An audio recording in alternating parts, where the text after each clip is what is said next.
হান্নান ভাইয়ের কাছে আসতে চাই, অপ্রাপ্তির জায়গায় যদি বলি অনেক কিছুই আছে, কিন্তু যদি মেনশন করে বলা হয় সেক্ষেত্রে অপ্রাপ্তি না। আসলে আমি একটা জিনিস চিন্তা করছি যে আসলে মিরাজ মাত্র দায়িত্বটা নিল, ক্যাপ্টেন্সি চেঞ্জ হলে কিন্তু টিমের মধ্যে চিন্তা ভাবনা অনেকগুলো চেঞ্জ আসে। সো নতুনভাবে মিরাজ দায়িত্ব নেওয়ার পরে মিরাজ কিভাবে প্লেয়ারদের কমিউনিকেট করবে, তার ডিমান্ডটা কি। এখনকার ক্রিকেটে কিন্তু ক্যাপ্টেন অনেক বড় ভূমিকা থাকে।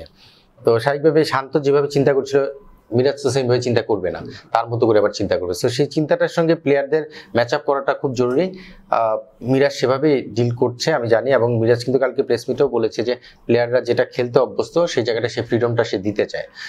সো সেই ফ্রিডমটা অবশ্যই দিতে হবে, কারণ এই বয়সে এসে আসলে ন্যাশনাল টিমে কাউকে হাতে খড়ি দিয়ে শিখিয়ে দেওয়া সম্ভব না বা করে দেওয়া সম্ভব না। সেটা প্রিপারেশন হতে পারে, ম্যাচে গেলে যার যার মতোই খেলবে, টিমের একটা গাইডলাইন থাকবে, সেই অনুযায়ী খেলার চেষ্টা করবে।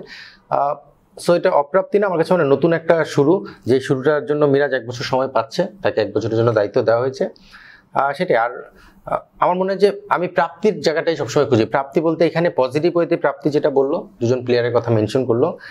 এখানে আরেকটা বড় প্রাপ্তি আমাদের, এই টিমটা যেহেতু মিডল অর্ডার নতুন একটা সেট আপ, এখান থেকে প্রাপ্তি যেটা নতুনভাবে চিন্তা করতে হবে যে এই মিডল অর্ডার ব্যাটসম্যানরা আসলে কিভাবে নিজেদেরকে রেডি করবে। এটাও একটা প্রাপ্তি, একটা শিক্ষা নেয়া, মানে ভুল থেকে শিক্ষা নেওয়ার যে বিষয়টা আমরা বলি। তো এটাও একটা প্রাপ্তির পার্ট হিসেবে দেখা যেতে পারে, যে আমরা যে ভুলগুলো করেছি, আমরা যেভাবে ইন্টারন্যাশনাল, যেমন শামীম অনেকদিন পরে ব্যাক করেছে, আজকে মিরাজ একটা পজিশনে এখন নিজেকে সেটেল ডাউন করছে।